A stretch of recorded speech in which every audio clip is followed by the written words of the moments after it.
Hello everyone.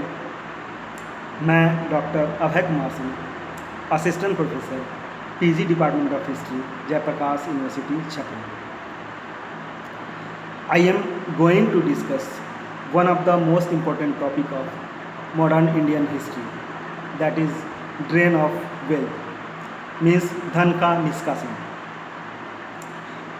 यह जो topic है पीजी 4th सेमेस्टर के लिए है, और इस टॉपिक को डिस्कस करने के पहले मैं कुछ बिंदुओं पर प्रकाश डालना चाहूँगा।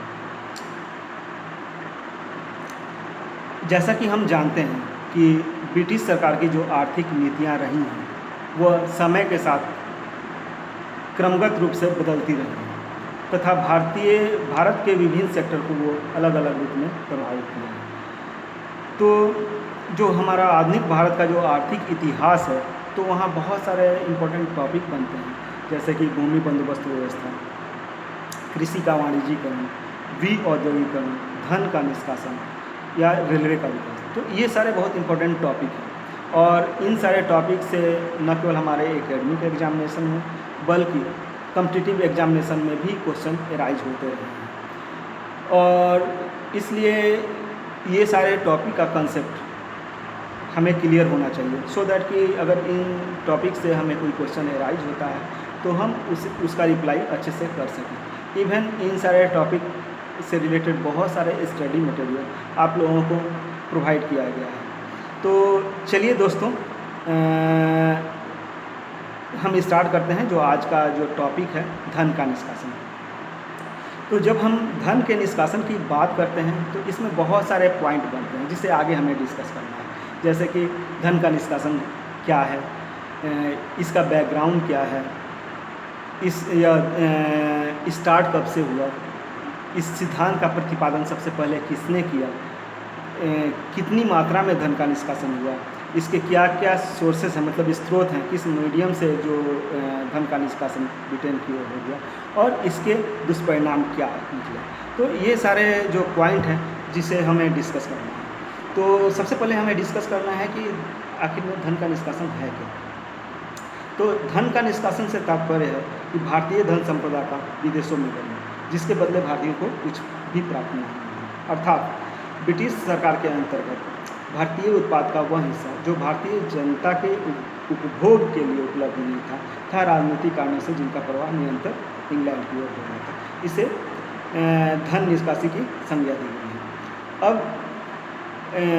जब हम आगे डिस्कस करते हैं कि बैकग्राउंड क्या रहा है इसका, तो जब बैकग्राउंड की बात करते हैं तो हम देखते हैं कि जब यूरोप की जो व्यापारिक कंपनियां हैं या इंग्लैंड की ईस्ट इंडिया कंपनी है, वह भारत व्यापार करने के उद्देश्य से आते हैं, यानी वह यहाँ आते हैं, सामान लोगों से सामान खरीदते हैं और इंग्लैंड या यूरोप ले जाते हैं और कुछ प्रॉफिट रखकर आगे वो सेल कर लेते हैं। तो यहाँ मेन मकसद उनका होता है, मेन उद्देश्य होता है वो व्यापार करना, ट्रेड। तो एक चीज़ हमें समझने की ज़रूरत है कि ये ट्रेड का बेसिक रूल क्या होता है। तो जब हम ट्रेड के बेसिक रूल की बात करते हैं तो देखते हैं कि ट्रेड का बेसिक रूल होता है कि धन का आदान प्रदान, मतलब कोई भी व्यक्ति किसी दूसरे व्यक्ति से अगर सामान खरीदता है तो बदले में वो पैसा देता है, या दूसरा व्यक्ति पहले व्यक्ति से सामान खरीदता है तो बदले में पहले व्यक्ति को पैसा देता है। तो जो यह व्यापार है धन का आदान प्रदान या वस्तु के रूप में और धन के रूप में, यह कंटिन्यूअस 1757 तक होता रहा। लेकिन 1757 के बाद इसमें हम चेंजेस देखने को मिलते हैं। उसके बाद होता है कि यहाँ से धन तो विदेश जाता है, लेकिन मतलब यहाँ से धन तो इंग्लैंड गया, लेकिन बदले में भारत को कुछ प्राप्त नहीं हुआ। तो जो व्यापार का जो बेसिक रूल है वो यहाँ फुलफिल नहीं होता है, मतलब और यहाँ इसके स्वरूप में हम अंतर देखने को मिलते हैं। तो जो भारत से धन ब्रिटेन जाता है और बदले में भारत को कुछ प्राप्त नहीं होता है, इसे ही धन निकासी की संज्ञा दी गई है और इसे ही धन निकासी की कहते हैं। अब आगे जो पॉइंट बन रहा है वो है कि धन निकासी की शुरुआत कब से होती है। तो जैसा कि मैंने अभी बताया कि 1757 के बाद जो व्यापार के स्वरूप में चेंजेस आता है, तो आखिर में 1757 में होता क्या है। तो 1757 में हम देखते हैं कि प्लासी की लड़ाई होती है और ईस्ट इंडिया कंपनी बंगाल में राजनीतिक प्रभुत्व स्थापित करने का प्रयास करती है। तो उसके बाद यहाँ धन के निकास की प्रक्रिया शुरू होती है। और यह 1765 से 1772 के बीच में बंगाल में द्वैत शासन लागू होता है, और उस पीरियड में एक सिस्टमैटिक रूप में बड़े पैमाने पर बंगाल में धन का निष्कासन होता है, और यह प्रक्रिया जो है निरंतर बढ़ती चली जाती है। तो अब हम आगे देखते हैं, जो पॉइंट बनता है कि आखिर में इस जो धन निष्कासन की बात है वो सबसे पहले किसने किया, या ये जो सिद्धांत है धन निष्कासन का, इसने किसने दिया। तो जब हम धन निष्कासन के सिद्धांत की बात करते हैं तो सबसे पहले दादा भाई नौरोजी, जिन्हें grand old man of India कहा जाता है, उन्होंने 1867 में एक लेख लिखा, इंग्लैंड डेट टू इंडिया। इसमें उन्होंने धन निकासी की चर्चा की है। यद्यपि यह जो विचार है उस समय काफ़ी पॉपुलर नहीं हो पाया। बाद में उन्होंने एक पुस्तक लिखी, poverty and un British rule in India. इसमें उन्होंने धन निकासी के सिद्धांत की विस्तृत व्याख्या की है, और यहाँ से यह सिद्धांत काफ़ी पॉपुलर होता है। इवन भारतीय राष्ट्रीय स्वतंत्रता आंदोलन में भी जो यह विचार था काफ़ी भारतीय राष्ट्रीय स्वतंत्रता संग्राम को काफ़ी प्रभावित करता है। अब एक और पॉइंट यहाँ बनता है कि क्या दादा भाई नौरोजी ने ही केवल धन निष्कासन की बात की है। तो ऐसा नहीं है कि केवल दादा भाई नौरोजी ने ही किया हुआ है। दादा भाई नौरोजी ने सबसे पहले इस धन निष्कासन की बात की। इसके बाद हम देखते हैं कि R.C. दत्त ने एक पुस्तक लिखी, इकोनॉमिक हिस्ट्री ऑफ इंडिया। इसमें उन्होंने धन निकासी की बात की है, और इसमें उन्होंने इस चीज़ को प्रमाणित करने का भी प्रयास किया है। साथ ही 1896 में 1896 में कांग्रेस का अधिवेशन कोलकाता में होता है, और इस अधिवेशन में कांग्रेस ने भी धन निकासी की बात को स्वीकार किया। तो इस ढंग से हम देखते हैं कि धन निकासी की बात अब स्टार्ट हो जाती है वहाँ पर, और इवन भारतीय राष्ट्रीय स्वतंत्रता संग्राम में भी इसका प्रभाव पड़ता है।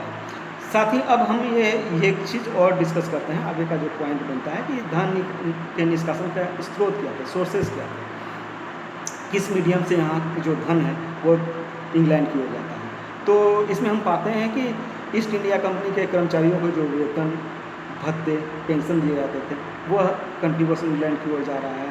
साथ ही board of control, board of directors के वेतन भत्ते, या फिर 1858 के बाद कंपनी की सारी जो देनदारियाँ थी वो भारतीय मद से ही दी जाती थी।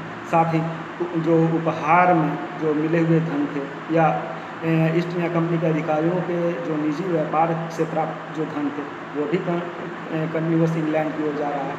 साथ ही साम्राज्य के विस्तार में भारतीय जो सेना का उपयोग किया जाता था, और इस सेना पर जो खर्च होता था वो भारतीय मद से ही दिया जाता था। इसके अलावा रेलवे का जो विकास में ब्रिटिश पूंजीपतियों ने जो पैसा लगाया था उसका एक निश्चित लाभांश उन पूंजीपतियों को दिया जाता था। तो ये सारे पैसे कंटिन्यूअस इंग्लैंड की ओर जा रहे हैं, जिसमें भारत को कुछ भी प्राप्त नहीं होता। अब आगे जो पॉइंट बनता है उसको हम डिस्कस करते हैं कि कितनी मात्रा में यहाँ से धन की निकासी हुई है। तो जब हम कितनी मात्रा में हुई है धन की निकासी इसकी बात करते हैं, तो देखते हैं कि जॉर्ज विनेट बताते हैं कि 1835 से 51 के तक लगभग 42,21,611 पाउंड प्रति वर्ष भारत से इंग्लैंड की ओर जा रहा है। साथ ही अब जॉन डिग्बी की बात करते हैं तो उन्होंने भी बताया है कि 1757 से 1815 के बीच में लगभग 10 करोड़ पाउंड की धन की निकासी भारत से इंग्लैंड की ओर हुई है। तो इस तरह से हम अगर कैलकुलेट करने की कोशिश करते हैं तो कैलकुलेट करना काफ़ी कठिन है कि कितनी मात्रा में धन का निष्कासन भारत से इंग्लैंड की ओर हुआ। लेकिन हम दृढ़ रूप में ये तो बोल सकते हैं कि जो सरकारी आंकड़े हैं उससे कहीं ज़्यादा धन का निष्कासन इंग्लैंड की ओर भारत से हुआ है। अब जो इतनी बड़ी मात्रा में जब धन के निष्कासन होता है तो भारतीय अर्थव्यवस्था पर इसके क्या दुष्परिणाम होते हैं, तो ऑब्वियसली इसके भारी दुष्परिणाम देखने को मिलेंगे ही। तो हम देखते हैं कि जो धन का निष्कासन होता है उसके स्वरूप भारत में पूंजी संचय नहीं के बराबर होता है। पूंजी संचय अगर नहीं होता है तो लोगों का जीवन स्तर निरंतर गिरता जाता है और भारत में गरीबी बढ़ती चली जाती है। साथ ही जनता पर करों का बोझ बढ़ता है। इसके अलावा अगर पूंजी संचय नहीं होती है तो कुटीर उद्योग पर भी प्रभाव पड़ता है और कुटीर उद्योगों का भी विनाश होता है। कुटीर उद्योग का विनाश हुआ तो विभिन्न सेक्टर में जो काम करने वाले वर्कर थे उन सबका बोझ भूमि पर बढ़ता है और कृषि से रिलेटेड मजदूरों की संख्या काफ़ी बढ़ जाती है। तो इस तरह हम देखते हैं कि धन के निष्कासन का एक भारतीय अर्थव्यवस्था पर काफ़ी प्रभाव पड़ा। तो इस तरह से ये टॉपिक जो है धन का निष्कासन ये कंप्लीट होता है। अब इससे रिलेटेड अगर आपको कोई डाउट है या कोई क्वेश्चन है तो आप बेझिझक मुझे कॉल कर सकते हैं या मुझे व्हाट्सअप कर सकते हैं, इवन मेल कर सकते हैं। जो आगे जो हमारा क्लास होगा तो जो दूसरे इम्पोर्टेंट टॉपिक है उस पर हम आगे डिस्कस करेंगे। Okay, thank you.